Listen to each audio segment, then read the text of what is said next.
Hola, buenas. Hoy les hablaremos de un manual de maniobras clínicas con relación al segundo semestre.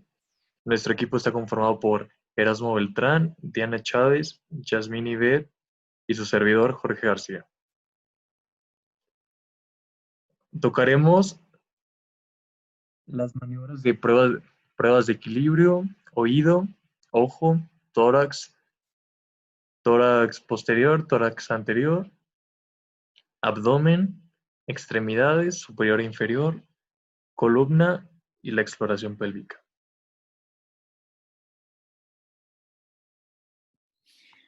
Bueno, pues para empezar la exploración física de nuestro paciente, primero que nada es la presentación con él. Es muy importante presentarse con el paciente y que conozca la exploración que se le realizará y el por qué se le va a realizar. Esto es más que nada para que tu paciente pueda tener la confianza de poder ir contigo y que le realices la exploración física que éste necesite. Y también es de suma importancia hacer el interrogatorio al paciente antes de cada exploración para saber qué parte del cuerpo es la que tenemos que explorar. Bueno, la primera prueba son dos pruebas que son las de equilibrio, que es Tandem y Romberg. Bueno, sabemos que existen diferentes causas por las cuales puede haber trastornos del equilibrio, pero para la exploración física se realiza para poder distinguir qué es lo que causa este, este trastorno de equilibrio, ya que puede ser del daño al sistema vestibular o puede ser motora o incluso puede venir de la visión. Bueno, ¿para qué sirven estas pruebas? Estas pruebas se realizan para saber si tu paciente, como ya dije, tiene algún trastorno de equilibrio o se encuentra bien. Y de ser así, saber la causa y saber qué parte del organismo es el afectado. La primera prueba es la de tándem, que es marcha punta talón. Le tenemos que pedir al paciente que se ponga de pie y que vea una línea recta o imaginaria y que tenga la vista hacia enfrente y que vaya caminando sobre la línea recta con punta talón para ver si puede mantener el equilibrio o se desbalancea o no camina por la línea recta o se marea al hacerlo. Entonces, cuando es tan en positivo es cuando alguna de estas manifestaciones se presentan y tan en negativo es cuando pues, nuestro paciente puede seguir bien la línea recta y no ocurre ningún. Bueno, nuestra siguiente prueba es Romberg y esta maniobra se le pide al paciente pararse con los pies juntos, un poco separados, que levante las manos al nivel del pecho y que cierre los ojos. Nos colocamos al lado de nuestro paciente o atrás de ella por si ocurre algún desbalance o pierde el equilibrio, nosotros estar ahí para poder detenerlo. Bueno, cuando esto pasa, cuando nuestro paciente se puede ir de lado, se puede caer, no puede cerrar los ojos o al abrir los ojos se marea, se reporta Romberg positivo. Y cuando no ocurre nada, cuando nuestro paciente no sufre desmayo, no sufre algún mareo, se reporta Romberg negativo. Bueno, existen dos orígenes por el cual se puede presentar este trastorno del equilibrio, que puede ser el origen cerebeloso, que la lateropulsión o la caída es casi inmediata al cerrar los ojos y no se modifica ni con los ojos abiertos ni con los ojos cerrados. En este origen va a existir la hipertrofia homolateral y la caída sería al lado sano. Es decir, que si es de origen cerebeloso, si el daño ocurre en el lado izquierdo, la caída será del lado derecho y viceversa. Del origen vestibular, la caída o desviación es ipsilateral, es decir, del mismo lado de donde está dañado, que el laberinto está dañado o hacia atrás. También opuesta al nistagmo, que es cuando los ojos del paciente se dice que bailan o se mueven muy rápido. Y con los ojos cerrados puede que sea más intenso, por eso se recomienda hacerlo con los ojos abiertos para evitar accidentes. Bueno, las patologías que podemos encontrar con estas pruebas o cuando es un trastorno del equilibrio son el vértigo posicional paroxístico benigno, que es cuando puedes tener la sensación de que todo da vueltas al girar en la cama o al llevar la cabeza hacia atrás para mirar hacia otra dirección. La laberintitis es algo muy común, que es cuando el nervio del laberinto o es la inflamación del oído interno, pues sabemos que el vestíbulo es encargado también de mantener el equilibrio, y también la enfermedad de Meniere.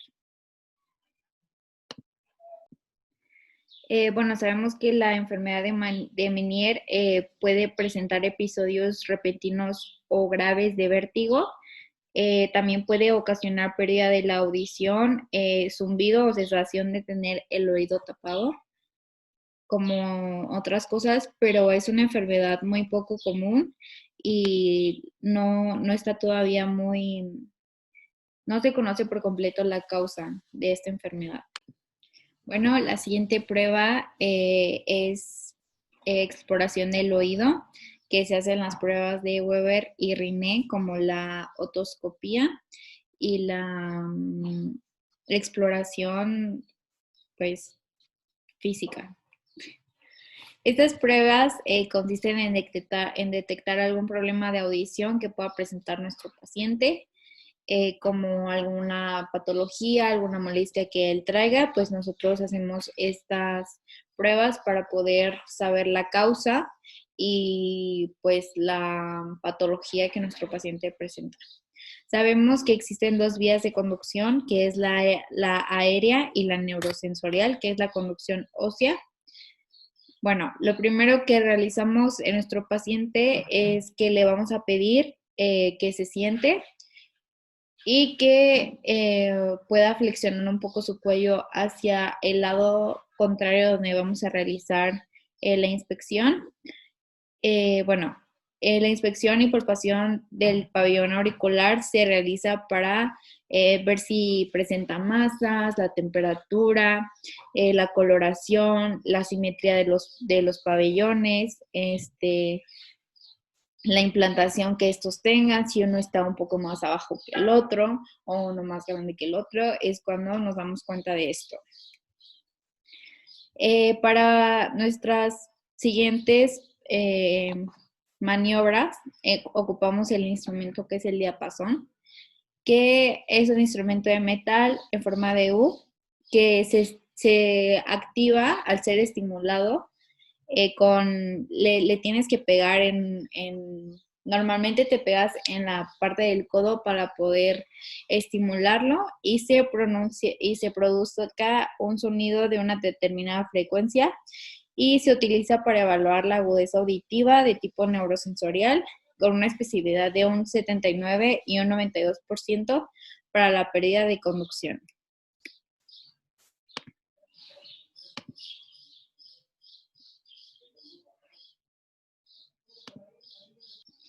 Bueno, nuestra primera prueba auditiva es la de Weber y son pruebas que se utilizan que nos ayudan a determinar el tipo de pérdida auditiva del paciente y de una manera objetiva y desde un punto de vista cualitativo.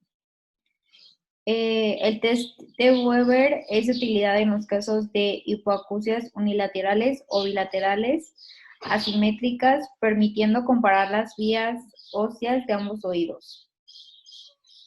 El procedimiento para realizar dicho estudio es la colocación del diapasón en la línea media de la cabeza, como en la imagen, o en la frente del paciente, y se hace vibrar el diapasón y se le debe preguntar al paciente por dónde escucha el sonido.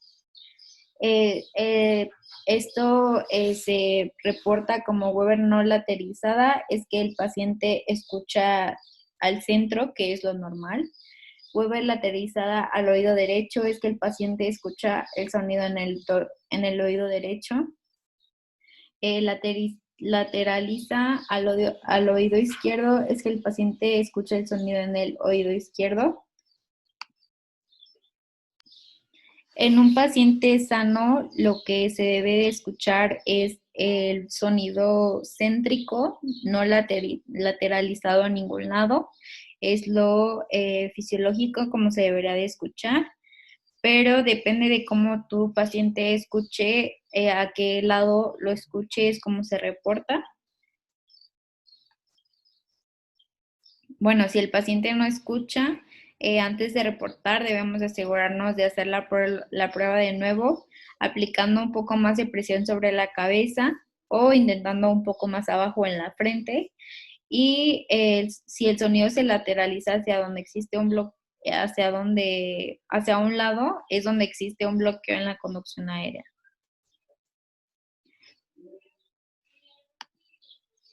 Bueno, la prueba de Rinne es la prueba para evaluar la agudeza auditiva que compara la conducción aérea con la conducción ósea. Para llevarla a cabo, tenemos que aplicar el diapasón en la apófisis mastoides, que es el hueso del cráneo que está detrás de la oreja, y se mide el tiempo que el paciente escucha el sonido. En esta prueba el sonido se escucha más tiempo por la vía aérea que por la vía ósea, que pudiera ser con una relación de 2:1. En la sordera de conducción, el sonido es percibido por el hueso temporal más que a través del aire, y en la sordera neurosensorial el sonido es percibido durante más tiempo por el aire. En esta prueba nosotros le tenemos que preguntar a nuestro paciente y contar el tiempo en el que escuchó el sonido y comparar los dos para ver cuál es el tipo de sordera que puede presentar. Y bueno, depende de esta prueba, se reporta Rinne positivo o Rinne negativo, y también se reporta el nivel, la relación del tiempo, puede ser 5:10 o 2:1 como en el ejemplo.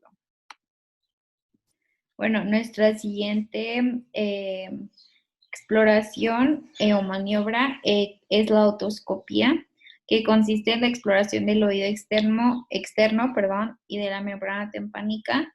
Esta prueba es de suma importancia, ya que puede ayudar a predecir y anticipar problemas o patologías que nuestro paciente pueda presentar. Lo que buscamos encontrar en nuestro paciente sano es pues que nuestra membrana timpánica se encuentre íntegra, de coloración gris aperlada, que no haya ningún zona afectada, que le duela a nuestro paciente, que no hay objetos, o sea, que algo obstruya nuestro conducto, que el conducto se encuentre permeable, y nos ayuda a poder descartar o clasificar el tipo de patología que se presente en nuestro paciente.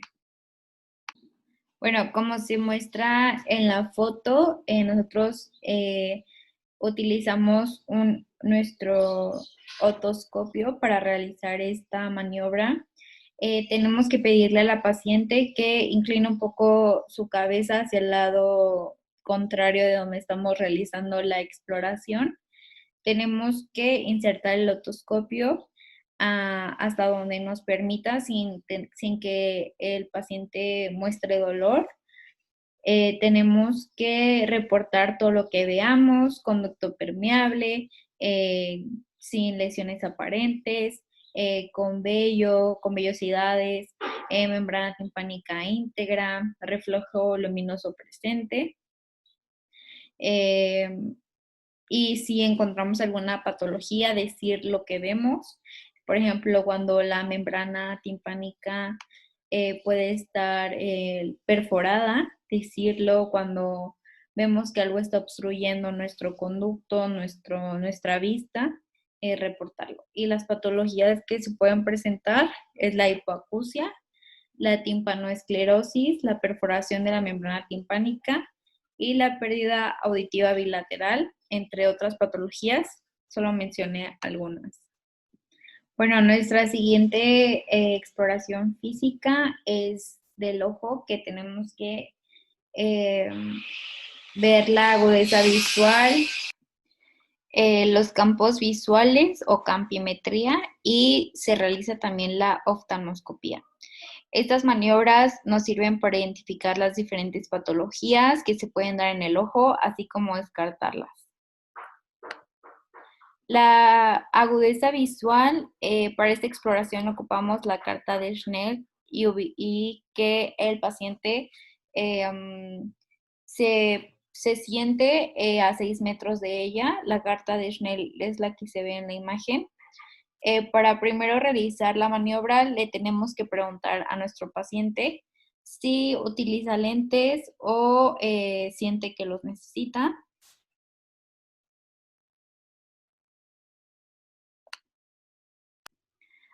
Primero que nada, le pedimos a nuestro paciente que vea hacia la carta y nos diga hasta qué línea es a la que puede percibir bien las letras sin forzar la vista.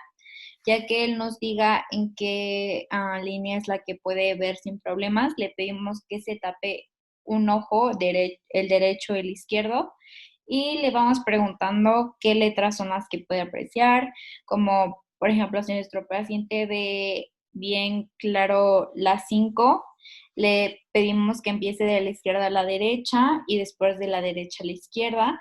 Bajamos y le preguntamos lo mismo, y si este se equivoca, nos quedamos en la línea de arriba. Y si este puede ver bien, nos podemos bajar y así consecutivamente hasta que nuestro paciente se equivoque. También le vamos a pedir lo mismo, pero que ahora se tape el ojo contrario al que lo hizo. Y así es como vamos a hacer el reporte de nuestro paciente, que depende de cómo él haya dicho las palabras o hasta que él no se haya equivocado, es como vamos a reportar. Y un ejemplo del reporte puede ser que sea agudeza visual sobre 20 sobre 30, y pues como ya dijo, esto depende de la exploración de cada paciente. Y también al finalizar nuestro exploración, le tenemos que preguntar a nuestro paciente si puede distinguir el color de las líneas, y si él no lo dice bien, se reporta sin presencia de daltonismo. Y si él no las ve bien, pues se reporta con presencia de daltonismo, pero pues esto depende de cada paciente.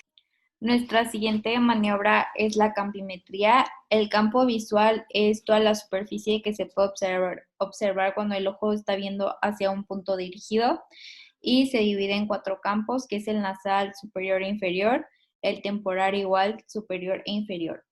Esta es una técnica muy importante para la detección de lesiones en las vías anterior y posterior del ojo. Primero que nada, le vamos a pedir a nuestro paciente que se siente y que vea un punto hacia la pared. Después de que nuestro paciente vea un punto fijo hacia la pared, nosotros le vamos a preguntar que nos indique cuando pueda ver nuestros dedos. Entonces vamos a empezar por el temporal, que es el de mayor, donde tenemos mayor ángulo. Le vamos a preguntar al paciente que nos indique cuando lo vea del lado derecho, después del lado izquierdo, como se ven en las fotos, y después del nasal, que es el superior e inferior. Ahí es donde nosotros vamos a dictaminar los ángulos que nuestro paciente puede verlos. Y se reporta ángulos periféricos o campos visuales dentro de los parámetros normales. Si nuestro paciente pues los presenta normales. Para finalizar nuestra exploración física del ojo, se tiene que realizar la oftalmoscopía, que es un examen para valorar la parte posterior del ojo, que es el fondo, valorar la retina, el disco óptico, la coroides y los vasos sanguíneos que se encuentran en el ojo. Necesitamos un oftalmoscopio, que se usa como instrumento para examinar el interior del ojo y todo lo antes ya mencionado. Bueno, la técnica del fondo de ojo, primero tenemos que tener a nuestro paciente en un lugar donde no haya mucha luz para poder observar bien todos los elementos que tenemos que examinar. Como ya lo dije, los elementos a examinar es el disco óptico, las arterias, las venas, los cruces arteriovenosos, la mácula y la retina. En el reporte vamos a reportar todo lo que se pueda observar cuando hacemos esta técnica. Tenemos que decir, se puede visualizar arteria delgada y brillante, retina de color rojo, anaranjada, no presenta papiledema, reflejo rojo presente. Esos son unos ejemplos de lo que podemos reportar. Bueno, en la papila óptica lo que tenemos que examinar es la situación en la que está, el tamaño, la forma, el color, el margen, la copa fisiológica. En las arterias tenemos que examinar el calibre, la coloración, el brillo, el trayecto. Las venas, igual la coloración, el calibre y el brillo. En la retina tenemos que examinar la coloración, los vasos sanguíneos que se presentan y la pigmentación de esta. En la mácula es la pigmentación uniforme de color oscuro, como se observa en la imagen, que aparenta no tener vasos sanguíneos, los vasos mayores no pasan por la mácula, y lado temporal de la papila. En la retina, como ya lo dije, tenemos que observar el color y reportamos papila de color rojo anaranjado, sin lesiones aparentes y entre otras cosas. Las patologías que se pueden observar es un papiledema, la retinopatía diabética, que es muy común pues, en pacientes diabéticos, la retinopatía hipertensiva, que también es muy común, y los exudados, que son enfermedades vasculares del ojo. Pues en el ojo lo importante de reportar es que tenemos que reportar todo lo que lleguemos a ver. La técnica con la que lo vamos a hacer es que primero tenemos que empezar no de frente a de nuestro paciente, sino de lado, acomodarnos. Nosotros tenemos que, si vamos a examinar el ojo derecho del paciente, nosotros tenemos que examinar con nuestro lado izquierdo para poder quedar en una posición donde nos permita ver todo y podernos acercarnos al paciente sin incomodarlo. Antes de la técnica le tenemos que mencionar lo que vamos a hacer y que vamos a terminar, y que nos tenemos que acercar pues a una distancia a la que nosotros nos permita ver todos los elementos que queremos del ojo. Bueno, como ya lo había dicho, tenemos que estar en un lugar oscuro para poder observar todo. Al final de ya cuando examinamos todo el fondo de ojo, le pedimos al paciente que mire hacia la luz para ver si está el reflejo rojo presente o no está presente. Y se reporta reflejo rojo presente o reflejo rojo no presente.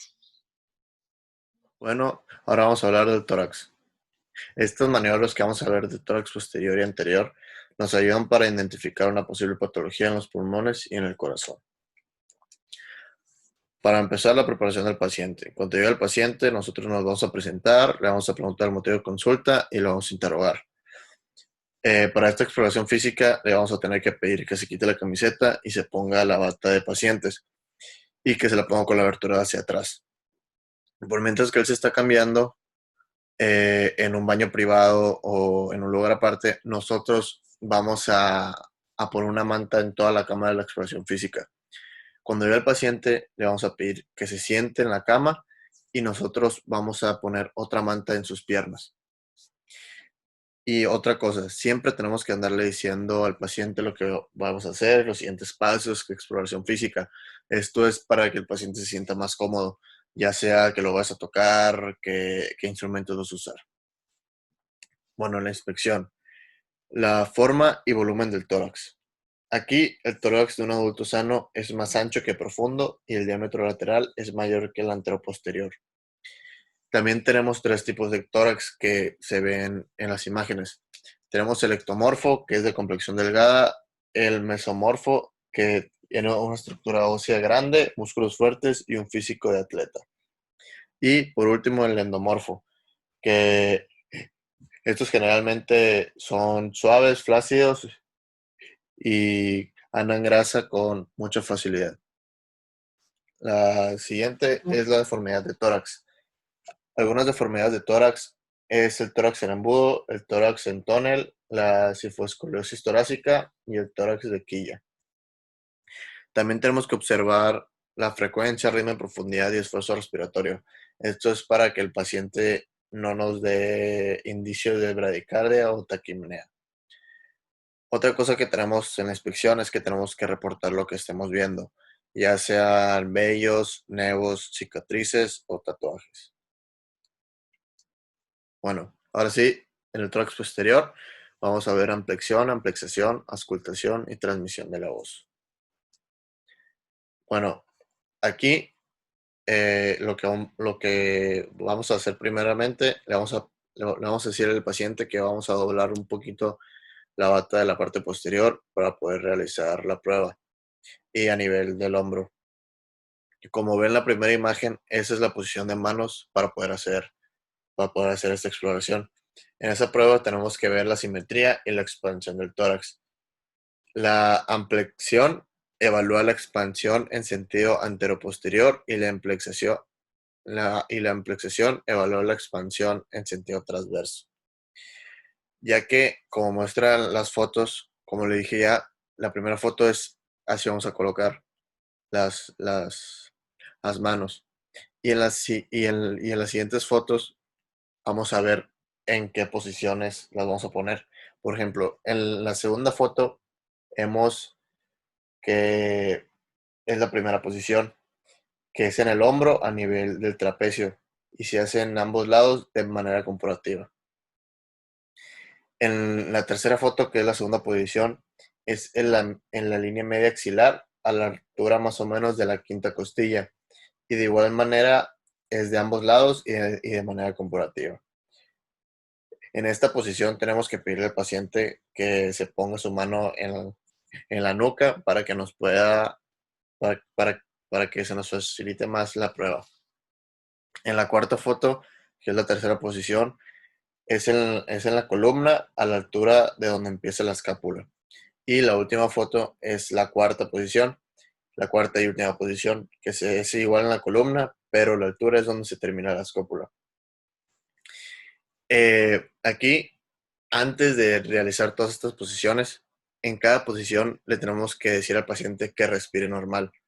Va a respirar normal y el doctor le va a indicar que respire profundo y suelte el aire suave. Y así nosotros vamos a poder comparar la amplexión y la amplexación. Para la exploración física, principalmente tenemos que ubicar el ángulo de Lewis. Eh, para que nos dé para poder encontrar la segunda costilla del lado derecho. Pero ¿por qué del lado derecho? Primero, porque ahí está el primer foco que vamos a auscultar.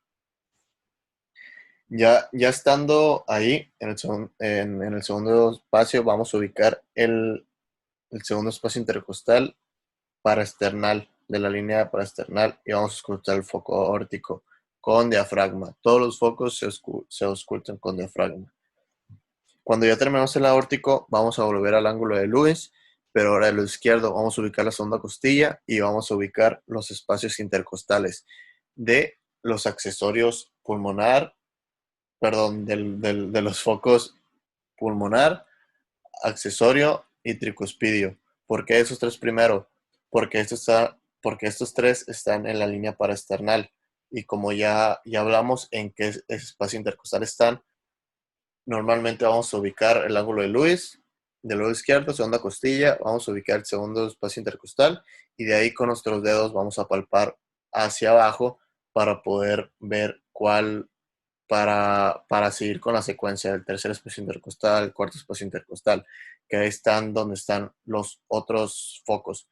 Para el mitral vamos a bajar de ahí mismo en esa línea parasternal en el quinto espacio intercostal, pero nos vamos a ir a la línea media clavicular y ahí es donde vamos a auscultar ese foco.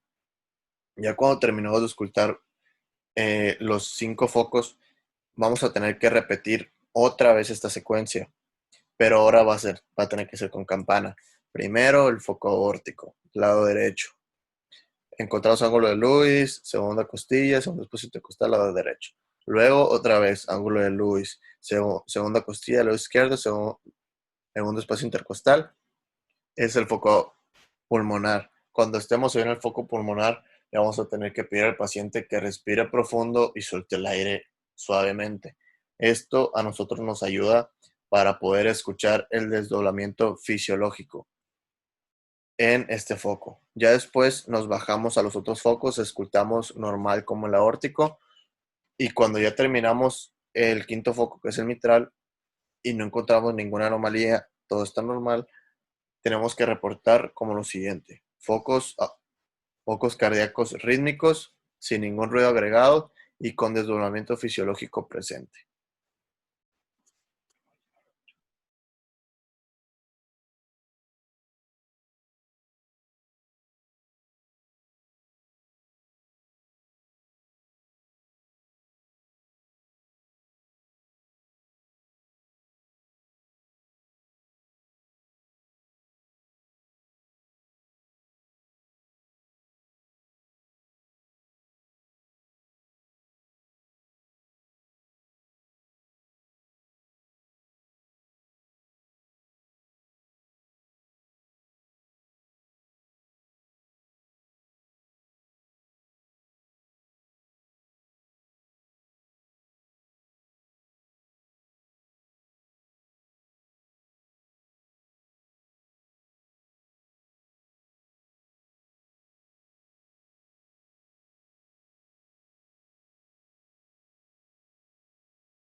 Bueno, yo les hablaré acerca de la exploración física del abdomen.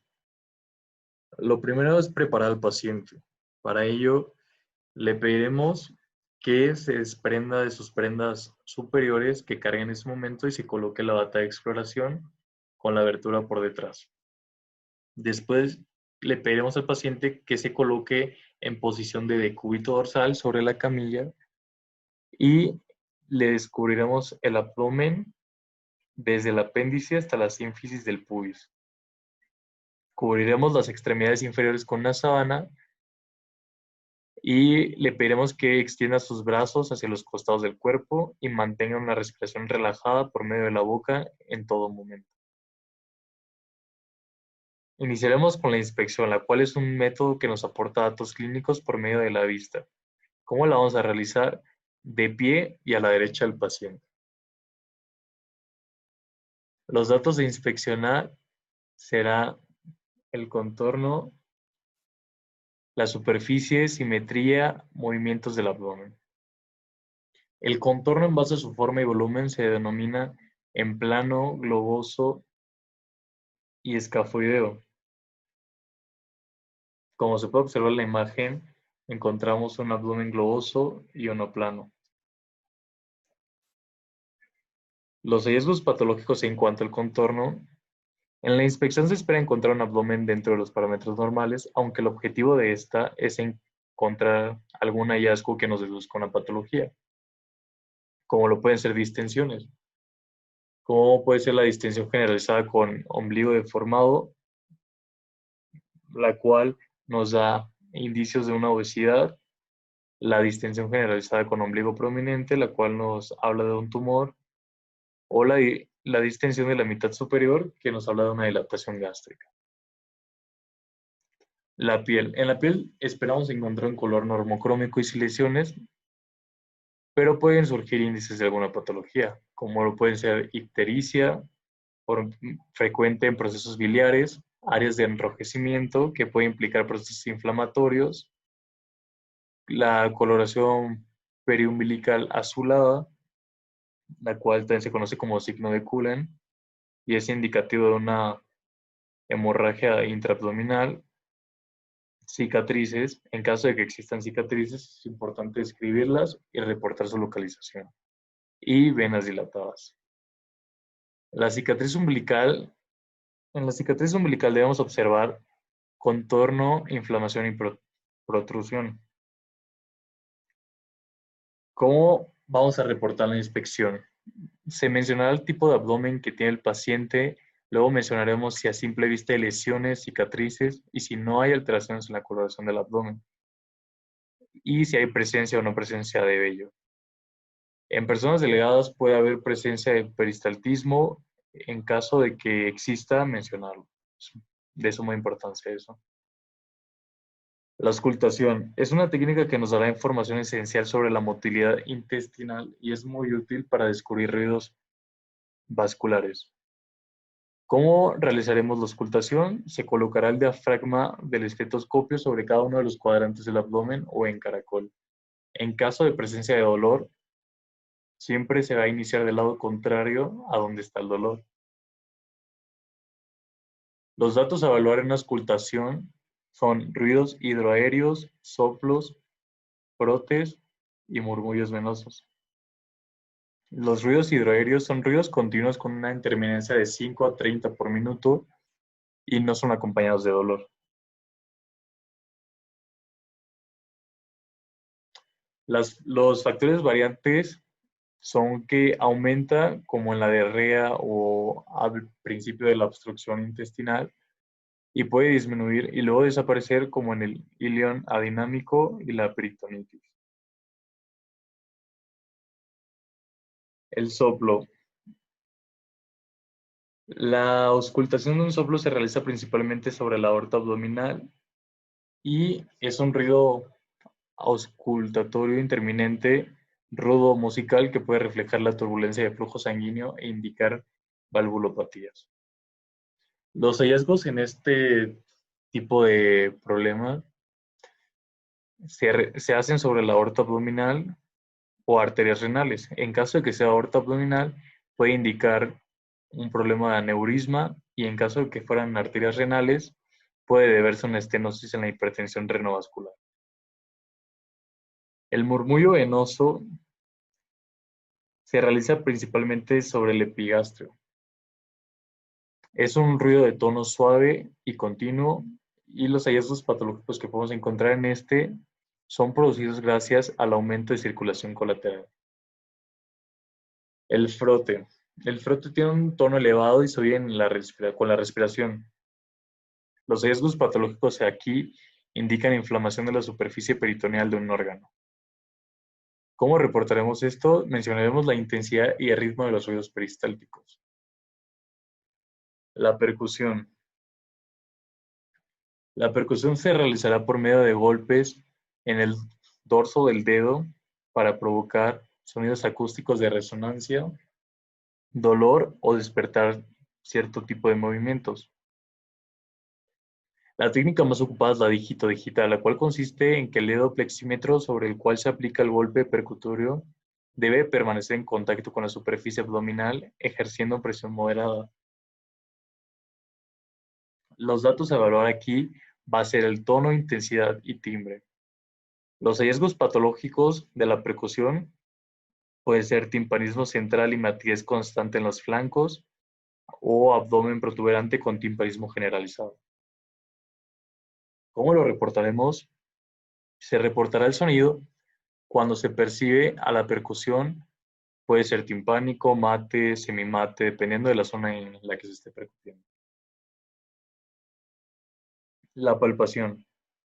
La palpación es una técnica usada a base del tacto y esta solamente nos va a ayudar a confirmar algunos de los hallazgos obtenidos por la inspección. ¿Cómo la realizaremos? Colocando la mano derecha en forma plana sobre la superficie abdominal y la cara palmar debe estar en contacto con el abdomen en todo momento, y en caso de un dolor existente se debe iniciar de un punto lejano. Los hallazgos patológicos de la palpación superficial pueden ser masas o hernias. Las hernias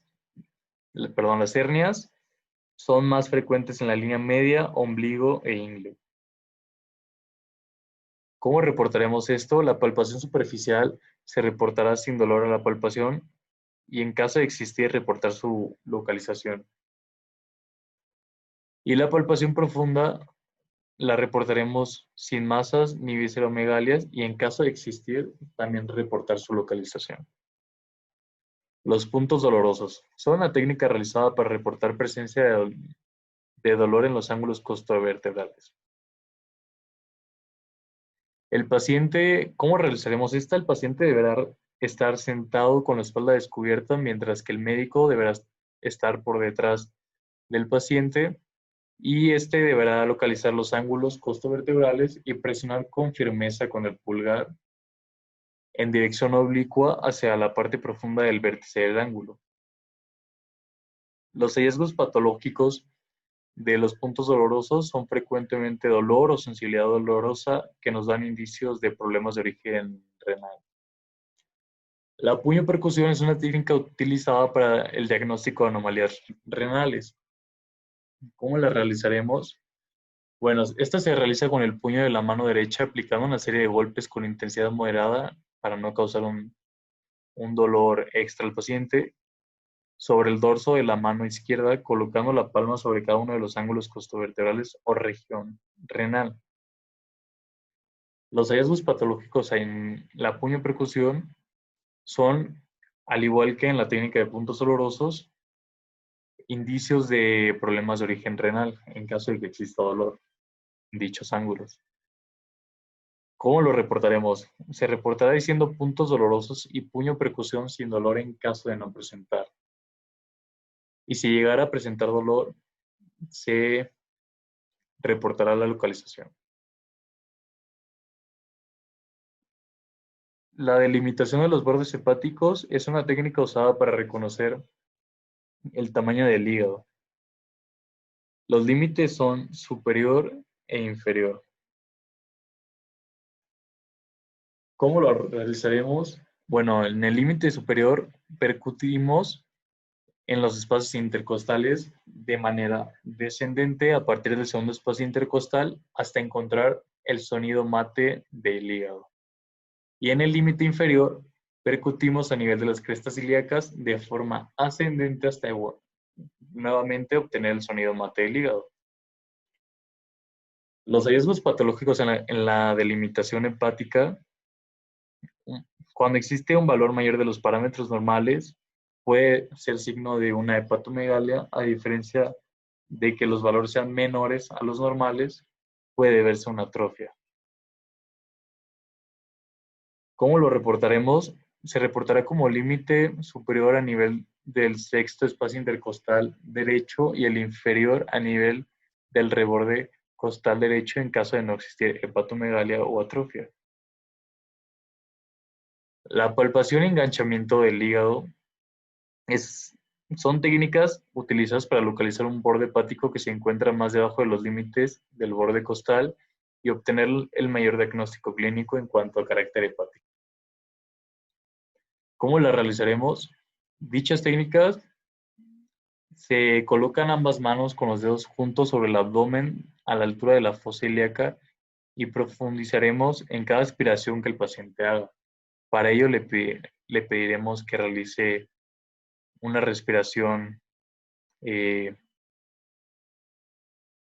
fuerte, por así decirlo. Avanzaremos ascendentemente hasta llegar al reborde costal derecho. Los hallazgos patológicos pueden ser en el borde agudo, un borde agudo que puede ser indicio de cirrosis, hígado poliquístico y calcio de hígado. El enganchamiento hepático, nuevamente colocaremos ambas manos sobre la parrilla costal y los dedos juntos y se avanzará en cada aspiración que realice el paciente. Ya no será en cada aspiración, será en una aspiración. Y se espera sentir con la yema de los dedos el borde hepático. Los hallazgos patológicos en el enganchamiento hepático puede ser firmeza débil que se deba a una esteatosis hepática o congestión, y en caso de ser firmeza rígida puede ser infiltraciones neoplásicas, cirrosis, almacenamientos, estasis biliar o insuficiencia cardíaca congestiva. ¿Cómo lo reportaremos? Bueno, se reportará borde hepático liso o agudo dependiendo de la palpación y reportaremos si hubo dolor o no en el enganchamiento hepático. La palpación del vaso se realiza para diagnosticar presencia o no de una esplenomegalia, que es el aumento del vaso. ¿Cómo realizaremos esta técnica?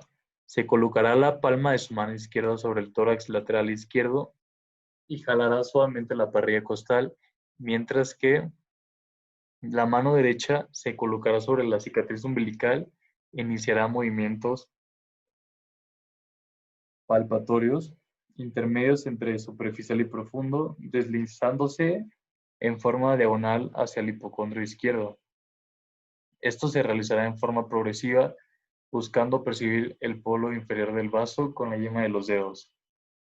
Al llegar a la parrilla costal izquierda, le pediremos al paciente una respiración profunda y con la yema de los dedos trataremos de sentir el polo inferior izquierdo del vaso y al momento que éste desciende durante la inspiración, preguntar si hay dolor. Bueno, los hallazgos patológicos del vaso en caso de presencia de dolor, puede deberse a una esplenomegalia que, como había comentado, es el aumento del vaso. El signo de Ola es una técnica utilizada para el diagnóstico clínico de una ascitis. ¿Cómo la realizaremos? Dicha técnica se colocará los dedos de la mano derecha sobre el flanco derecho o la pared lateral del mismo, mientras que con un pulpejo de la mano izquierda golpeará el flanco izquierdo creando una ola líquida que viajará para impactarse con la mano derecha. Esta la reportaremos. En caso de no presenciar ascitis, se reportará como signo de ola negativa. Y en caso de haber presencia de una ascitis, se reportará como signo de ola positiva. Gracias. Ahora pasaremos a la exploración física de extremidades, iniciando por las superiores. Lo primero que debemos hacer es preparar al paciente. Para ello, estará sentado con una bata de exploración puesta y exponiendo las extremidades superiores. Extremidades inferiores serán cubiertas con una sábana. Los datos a analizar serán la simetría, tamaño, coloración y anomalías. Lo primero que vamos a hacer va a ser el llenado capilar, la cual es una técnica utilizada para observar la perfusión tisular que debe durar en un rango de 1 a 3 segundos. ¿Cómo la realizaremos? Esta se realizará aplicando presión sobre el lecho ungueal hasta que ésta se torne blanco, lo que indica que la sangre ha sido forzada a salir del tejido bajo la uña, lo cual denominaremos como palidez. Una vez que el tejido ha palidecido, se quita la presión y se reportará como llenado capilar rápido y con buena circulación en un caso de no presentar anomalías. Aunque pueden existir retardos en presencia por épocas de frío, deshidratación o problemas vasculares periféricos. El siguiente punto que tocaremos va a ser la temperatura, la cual es una técnica usada para verificar que la temperatura sea uniforme en las extremidades. La realizaremos palpando las extremidades con el dorso de los dedos, sintiendo una temperatura uniformemente conforme se explora. Los hallazgos patológicos pueden encontrar anomalías en la temperatura como el incremento o disminución de esta que nos darán indicios de distintas patologías. Pero en caso de no presenciar alguna, se reportará la temperatura como normotérmica en caso de estar en los rangos normales. El pulso es una técnica que nos ayudará a evaluar el ritmo, intensidad y amplitud del pulso. Los pulsos a palpar en las extremidades superiores es el radial, cubital, braquial y axilar. ¿Cómo se hace? Comprimimos con la yema de los dedos sin profundizar demasiado la arteria a evaluar, esto de manera comparativa con la otra extremidad. Los hallazgos patológicos se pueden encontrar como la ausencia de pulso o pulso débil, asimetría en ambas extremidades. Esta se reportará como palpación de pulsos presentes, rítmicos e intensos en caso de no presentar ningún hallazgo patológico. La palpación de músculos es una técnica que nos ayudará a evaluar presencia de masas, el tono y la fuerza del músculo. Esta la realizaremos con ambas manos, palpando ambas extremidades de manera comparativa. Se pueden encontrar distintas anormalidades como lo son atrofia muscular, presencia de masas e hipertrofia muscular. En caso de no existir ninguna de estas, se reportará como palpación de músculos con adecuado tono y en caso de presentar, mencionar el hallazgo patológico. La palpación de articulaciones nos permitirá evaluar las articulaciones y obtener un diagnóstico en caso de anomalías. ¿Cómo la realizaremos? Se palparán las articulaciones de manera proximal y sucesivamente hasta la más distal. Se pueden encontrar deformidades óseas, inflamación, edemas, rigidez, limitación de movimiento. En caso de no presentar ninguna de estas, se reportará como sin dolor a la palpación articular ni flegosis. Los reflejos osteotendinosos nos ayudarán a percibir respuestas involuntarias ante un estímulo externo. Los puntos de reflejo osteotendinosos son el braquiorradial o supinador, que se encuentra en C5 y C6, el bicipital, que se encuentra igualmente en C5 y C6, y el tricipital, que se encuentra en C6 y C7. ¿Cómo realizaremos esta técnica? Se colocará al paciente sentado o parado de acuerdo a su conformidad y se localizará algún tendón a evaluar con el martillo de reflejos. Aplicaremos un golpe repentino y con la fuerza suficiente para que haya un estímulo. Los hallazgos patológicos son ataxia cerebelosa, ataxia sensorial y ataxia vestibular. Esta se reportará como reflejos osteotendinosos presentes en caso de estarlo. Los movimientos articulares se evaluarán las distintas estructuras que dan integridad a las articulaciones. Los tipos de movimientos son los activos, que son los que el paciente realiza por sí mismo, los pasivos, que son los que se realizan con ayuda de una persona, y los de contrarresistencia, que son movimientos que nos permiten evaluar la fuerza muscular. ¿Cómo lo realizaremos?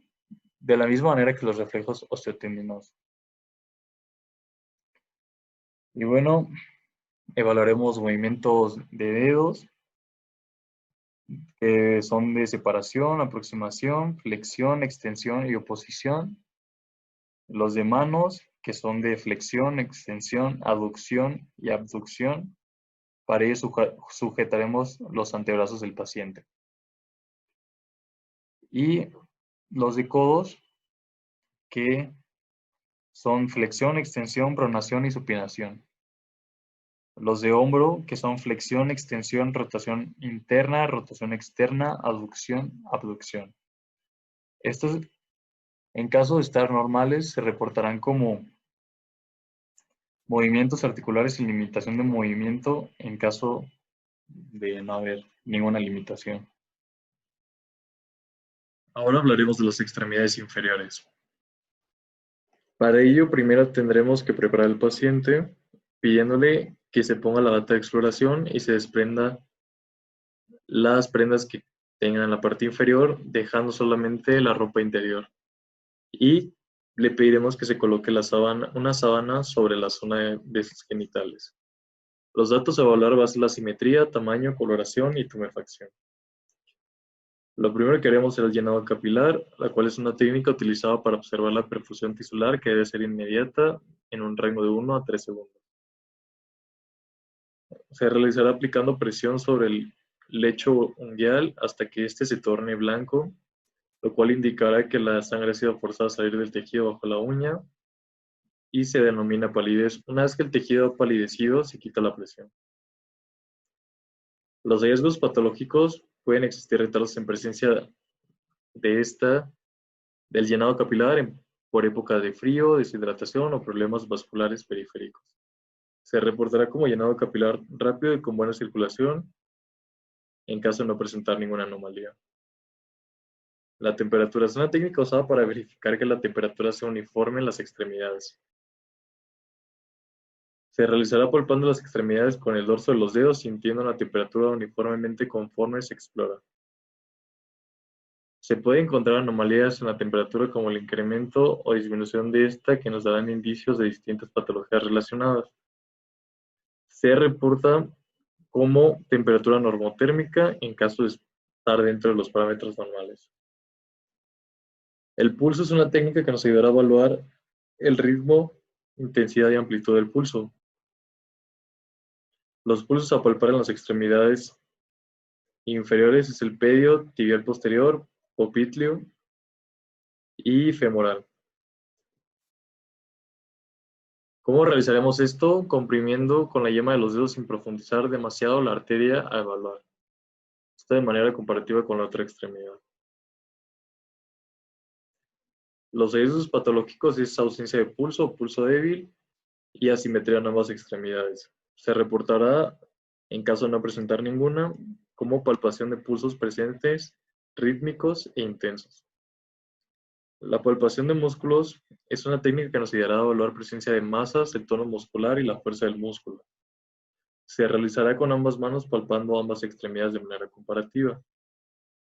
Los hallazgos patológicos se pueden encontrar distintas anormalidades como lo son la atrofia muscular, presencia de masas, hipertrofia muscular, entre otros. En caso de no presentar ninguna, se reportará como palpación de músculos con adecuado tono. La palpación de articulaciones nos permitirá evaluar las articulaciones y obtener un diagnóstico en caso de anomalías. Se realizará iniciando la palpación de la articulación metatarsofalángica. Después palparemos el malleolo interno y externo y a lo largo del talón de Aquiles. Los hallazgos patológicos que se pueden encontrar son deformidades óseas, inflamación, edema, rigidez, limitación de movimiento. Y se reportará como sin dolor a la palpación articular ni flebosis. Los reflejos osteotendinosos nos ayudarán a percibir respuesta involuntaria ante un estímulo externo.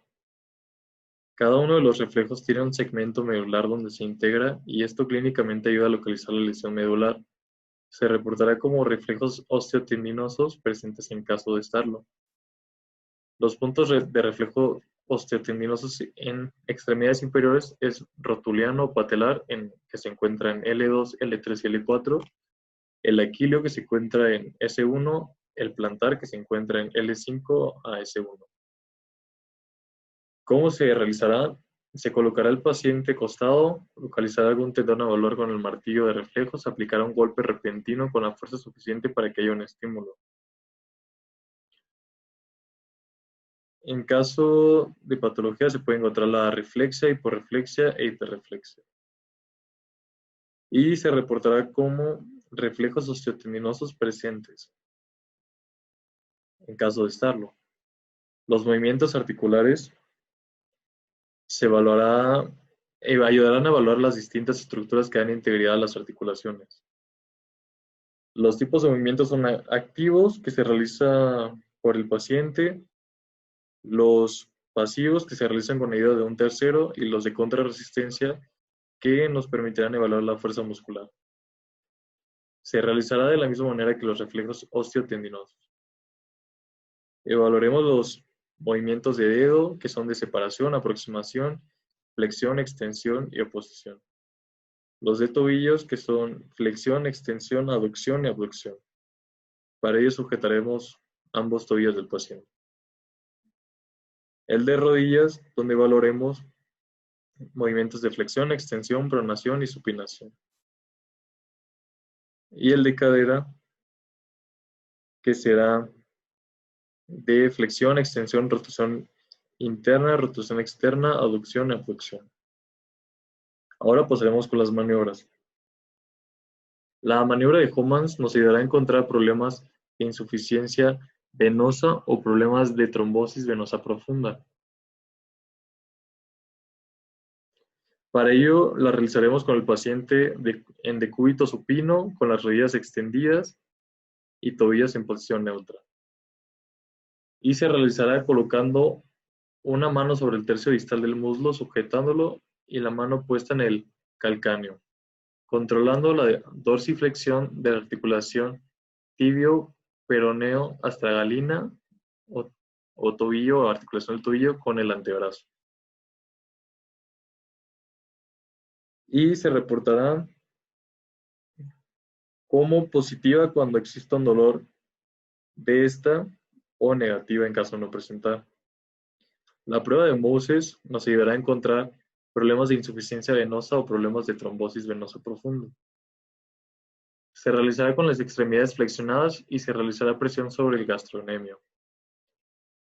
En caso de ser positiva, indicará un dolor o problema de trombosis venosa profunda. Y en caso de ser negativa, la reportaremos como prueba negativa. Y pasaremos por último por la prueba de Godet. Esta se realiza siempre y únicamente en pacientes edematosos y nos da un diagnóstico claro de edema e incluso puede dar información de qué tan grave es la inflamación que está presentando ese paciente. Se realizará presionando la piel contra una superficie ósea, por ejemplo en la cara anterior de la pierna, durante 5 segundos.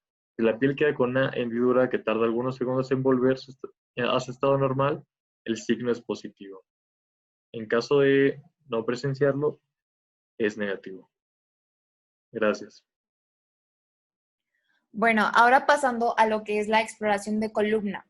Se realiza lo que es la inspección, la palpación, se evalúa lo que es la maniobra de Adams, los movimientos cervicales y lumbosacros, y se evalúa de igual manera la marcha. Empezando por la preparación del paciente. El espacio debe de ser el adecuado. La bata, se le va a pedir al paciente que retire su ropa, que quede en ropa interior o que algún short, y que se coloque la bata con la abertura hacia atrás. El paciente debe de estar descalzo, como en la imagen que se muestra aquí, y ser claro con el paciente con las indicaciones y siempre cuidar sobre todo el pudor del paciente. Primeramente, en la inspección. Bueno, con este método vamos a obtener datos clínicos por medio de la vista. Y los datos que se tienen que observar es la postura del paciente, que los hombros estén bien alineados, las escápulas, la cabeza, que los trapecios estén del mismo tamaño, que no existan datos de escoliosis y no se deben de observar pliegues cutáneos con la columna cervical recta y la cabeza erguida. De igual manera, también buscar lesiones. Bueno, cabe decir que en este caso la bata el médico debe descubrir hasta la altura de los hombros. Y bueno, en caso de que todo esté normal, se va a reportar como inspección alineada central y simetría en sus hombros y escápulas. Ahora, pasando a lo que es la palpación de las masas musculares. Se va a empezar desde la zona cervical, como lo marca en la línea roja en las imágenes. Empieza desde la zona cervical, palpando los músculos cervicales, los trapecios, terminando en los hombros en busca de dolor, siempre preguntando al paciente si siente dolor o molestia. Y esto siendo comparativo del lado derecho e izquierdo. Y después vamos a pasar a la palpación de las masas paravertebrales, de igual manera comparando ambos lados y buscando presencia de dolor, espasmos musculares, evaluando el tono muscular y bueno, se va a reportar esto como sin dolor a la palpación y con adecuado tono muscular.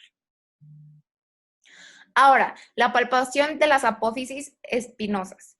En este punto le vamos a pedir al paciente que se abrace y que toque su pecho con su barbilla. Esto con la finalidad de que se puedan observar mejor las apófisis espinosas. Y bueno, se va a palpar cada una de las apófisis con el pulgar en forma de círculo y se va a iniciar desde C7.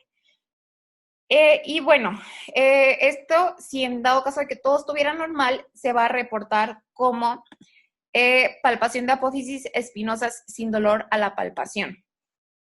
Y la presencia de dolor localizado va a ser indicativa de un proceso irritativo de los segmentos vertebrales en el contexto de trastornos infecciosos degenerativos. Pero, como mencioné, si en dado caso de que todo fuera normal, se reporta de esta manera. Ahora bien, pasando a los movimientos cervicales. En estos movimientos va a ser necesario tomar al paciente de los hombros. Para la flexión se le va a pedir al paciente que toque su pecho con la barbilla. Para la extensión se le va a pedir que mire al techo. En la rotación que mire por encima de un hombro y luego el otro, se hace comparativo. Y en la flexión lateral se le pide que toque su hombro con la oreja, Y bueno, esta prueba es sensible para la patología medular cervical, en la que uno de los hallazgos iniciales es una sutil alteración de la estabilidad. Y bueno, si todo es normal, se va a reportar como movimientos sin dolor y sin limitación. Bueno, ahora la inspección, pero con el paciente de pie. Le pedimos al paciente que se ponga de pie y que junte los tobillos. De igual manera, descubrimos la bata hasta el nivel de los hombros y aquí vamos a evaluar la postura, que no existan datos de escoliosis. Valoramos la altura de los hombros, de las caderas y de los huecos popitleos. Se hace una valoración ascendente de la simetría, que haya simetría, que no hayan prominencias o masas. Y en caso de que todo esté normal, se va a reportar como columna dorsolumbar bien alineada y simetría en los puntos de referencia anatómicos. Ahora pasando a la maniobra de Adams. Esta es una prueba de flexión hacia adelante, para detección de escoliosis estructural o funcional. En este caso, la columna debe de ser visible, tiene que tener el paciente la bata abierta hacia atrás, sin ropa y sin calcetines, como lo mencioné al principio. Y bueno, un signo de escoliosis sería un aumento o disminución de la lordosis o cifosis. ¿Qué vamos a buscar en esta maniobra? Vamos a buscar hombros desnivelados, asimetría escapular o caderas desniveladas. En esta maniobra, el doctor debe observar por enfrente, por atrás y los lados, como en las imágenes lo muestran. Y en caso de que todo esté normal, se reporta como maniobra de Adams negativa. Ahora pasando a los movimientos lumbosacros. Bueno, en este En estos movimientos se toma al paciente de la cadera y se le pide, para la flexión, se le pide que se incline hacia adelante, que intente tocarse los dedos de los pies, como en la imagen lo muestra. Ahora la extensión se le pide que se incline hacia atrás lo más que se pueda. Y en la rotación se le pide que gire de un lado a otro. Y para la flexión lateral, que se gire por la cintura hacia ambos lados. Entonces, como lo acabo de decir, se sujeta al paciente de las caderas, se le pone, es decir, las manos sobre las espinas ilíacas y se va a reportar como movimientos sin limitaciones y sin dolor. Bueno, algunos de los datos patológicos, que es el más conocido y se ha mencionado, es la escoliosis. Bueno, que también la prominencia de la escápula o de la caja torácica puede señalar como se mencionó, la presencia de escoliosis. La elevación de un lado de la pelvis puede deberse a escoliosis degenerativa de la columna lumbar o discrepancia de la longitud de miembros inferiores. De igual manera, manchas cafés con leche, como también mencioné, que lesiones en la piel también es algo que se busca, que se conoce como neurofibromatosis, de igual manera islotes vellosos cutáneos, que se conoce como diastematommielía, también artritis o artrosis dolorosa de la cadera. Y bueno, por ejemplo, en la marcha, se le podría, algún dato patológico podría ser la marcha festinante, que es típica de la enfermedad de Parkinson. Bueno, y por último, en la marcha tiene dos fases, la de apoyo y balanceo. En esta prueba se le va a solicitar al paciente que ande hasta el otro extremo de la sala o del consultorio, se gire hacia nosotros y comience a caminar hacia nosotros como normalmente camina. Esta prueba es sensible para la patología medular, como lo mencioné, en la que uno de los hallazgos iniciales es una sutil alteración de la estabilidad. Lo mencioné anteriormente y se va a reportar como marcha coordinada sin pérdida del equilibrio. Bueno, ahora pasando a lo que es, por último, la exploración pélvica. Cuando una mujer acude al ginecólogo por cualquier problema relacionado con su aparato genital, nosotros como especialistas debemos someterla a una exploración que consiste en un reconocimiento de los genitales externos, de la vagina y el cuello de la matriz o útero. Esta exploración incluye la exploración de los órganos reproductores externos al hacer la inspección, evaluación y examen de los órganos reproductores internos, incluyendo, al hacer la exploración bimanual, y la toma de Papa Nicolau. Y de vez en cuando, a veces se hace el examen del recto, pero no siempre se hace, no es muy común. Y bueno, pues en este caso no se va a hablar de ello. Bueno, pues antes de empezar es necesario adaptarse a la situación de cada paciente. Es muy normal que la mujer pueda sentir algún grado de temor, más aún si es su primera vez, que suele pasar, o si en otras ocasiones le ha resultado doloroso. Entonces es por esto que va a ser muy importante tranquilizar a la paciente y darle las explicaciones que sean necesarias para lograr que se relaje y sienta confianza. Y claro, por supuesto, que la sala de examen tenga la privacidad necesaria. También, sobre todo, en todo momento, se debe respetar el pudor de la paciente y siempre hacer la exploración acompañados con tu enfermera para cualquier asistencia que se necesite y contar con la mesa adecuada, buena luz y materiales. Acerca de los materiales, es importante explicarle que tienen todo el material nuevo. Si es posible, abrirlo del empaque enfrente de ellos para que se sientan aún más seguros.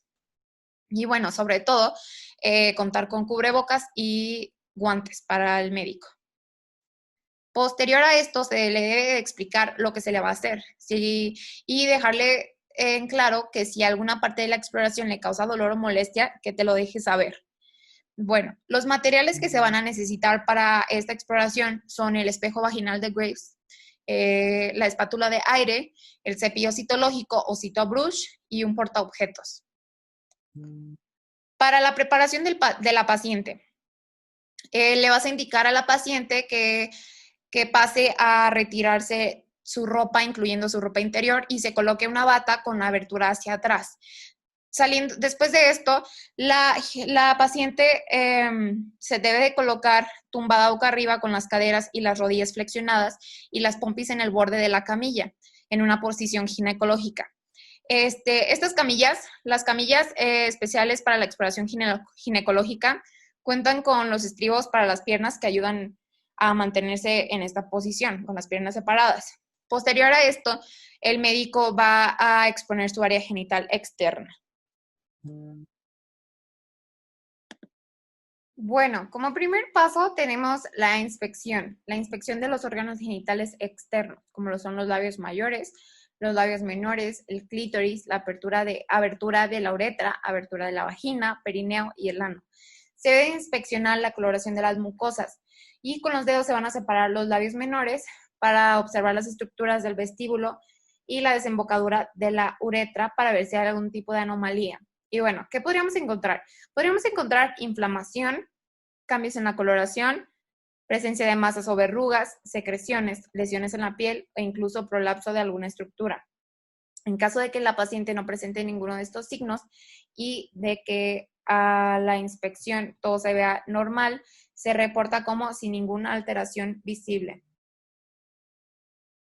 Como segundo paso tenemos la exploración bimanual. En la exploración bimanual se le debe de pedir a la paciente que relaje las piernas y las caderas y que respire profundamente.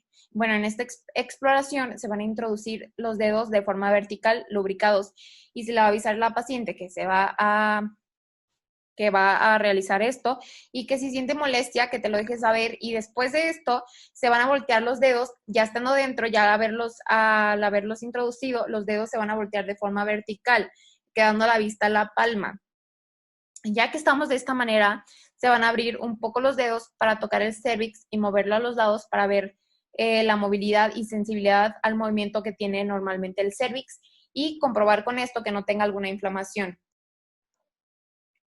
De igual manera, se estaría evaluando la posición, el tamaño y la consistencia del cérvix. En dado caso de que la movilización del cérvix fuera dolorosa, podría ser signo de alguna cervicitis o de alguna EPI causada por gonorrea, clamidia o herpes. Una EPI es una enfermedad pélvica inflamatoria. Bueno, posterior a esto, nos vamos a ir hacia un lado de esto. Sin sacar los dedos, nos vamos hacia un lado. Por ejemplo, el lado derecho, como lo muestra en la imagen, del lado derecho. Y lo que vamos a hacer es que con la otra mano la vamos a colocar en el abdomen a unos centímetros sobre la sínfisis púbica y vamos a hacer presión para bajar los anexos, los ovarios y las trompas. Esto con la finalidad de buscar sentir ya sea un ovario con aumento de crecimiento o alguna trompa, de igual manera evaluando sus tamaños, forma y consistencia, y que no se olvide seguir preguntando si siente dolor y pasar al otro lado y hacer lo mismo. Y bueno, a existencia de una masa en un anexo o inflamación puede deberse a una patología ovárica, embarazo tubario o un proceso inflamatorio en la trompa de falopio. Y bueno, en dado caso de que si no se sintió alguna masa, se puede decir que no hay alguna patología palpable en los ovarios o anexos. Bueno, y en esta parte se debe tener cuidado, ya que aunque no hayan patologías, son bastante sensibles los anexos. Bueno, como tercer paso tenemos lo que es el Papa Nicolau. Primeramente, antes de realizar esta exploración, de igual manera se le tiene que decir a la paciente que relaje las piernas y las caderas y que vas a realizar lo siguiente. Vas a agarrar el espejo vaginal, colocando el dedo índice arriba, el medio abajo y el pulgar abajo de la palanquita de donde tiene el seguro. Entonces, después de esto, se va a introducir de manera vertical y con la mano no dominante vas a abrir los labios para poder introducir el espejo vaginal, comentándole claramente a la paciente que va a sentir una ligera molestia. Ya estando dentro, se va a colocar de manera horizontal y vas a abrir el espejo para localizar el cérvix y previo a esto vas a poner el seguro para que no se mueva. Bueno, ya teniendo el espejo bien colocado, se va a hacer la inspección del canal vaginal y del cérvix. Si en dado caso de que presentara lesiones, se van a reportar las lesiones como si fuera un reloj de manecillas. Después de esto, se va a proceder. Se me olvidó decir que en la inspección se va, en dado caso de que no tuviera alteraciones, se va a reportar como sin alteraciones y sin presencia de granulaciones. Bueno, después de esto se va a proceder con la toma de muestra, introduciendo la espátula de aire y dar una vuelta como manecillas de reloj. Ya que se tomó la muestra, se va a colocar en el portaobjetos, dividiéndolo en la mitad. Y en la mitad izquierda se va a depositar con un movimiento de barrida hacia la derecha, a lo contrario. Después de esto, se va a tomar la muestra con el CitoBrush y se le va a comentar a la paciente que va a sentir un cólico leve, siendo este ya el último procedimiento. Entonces, se va a colocar el CitoBrush en el endocervix, dando de igual manera una vuelta como las manecillas de reloj y vamos a salir. Al ya haber tomado la muestra, salimos y se va a depositar en el portaobjetos en la mitad derecha, depositándose con un movimiento al contrario, de barrida, con un movimiento de barrida hacia la izquierda. Entonces, se le va, después de esto ya se retira, se le va a decir a la paciente que se procederá a retirar el espejo, siendo la última molestia. Entonces, se retira el espejo vaginal liberando el seguro. El espejo solo se va a colapsar. Después, se coloca la mano como al inicio en el espejo vaginal y volteamos el espejo de manera vertical y nos auxiliamos con nuestra mano para los labios, para abrir los labios como al principio y se va a retirar lo más lentamente posible. Por último, se va a tapar a la paciente, respetando siempre su pudor, agradecer a tu acompañante, a la enfermera y comentarle a la paciente que ha sido todo. Bueno, es de suma importancia a realizarse la exploración pélvica, ya que podríamos detectar cambios celulares anormales en el cuello uterino o en el canal vaginal, de igual manera detectar señales de irritación o cáncer de cuello uterino, el cual con ayuda del Papa Nicolau se puede detectar, al igual que el virus de papiloma humano. Bueno, también nos permite detectar infecciones bacterianas o enfermedades de transmisión sexual, como lo puede ser el virus de papiloma humano, que tiene mucha relación con el cáncer de cervix, o enfermedad pélvica inflamatoria, entre muchas otras. Bueno, en la imagen tenemos en la esquina superior derecha, tenemos como se vería normalmente, un cervix sano. En la esquina superior izquierda, un cáncer de cervix. Con el Papa Nicolau podríamos observar esto. En la parte de abajo, una lesión cervical de alto grado y lesión cervical de bajo grado.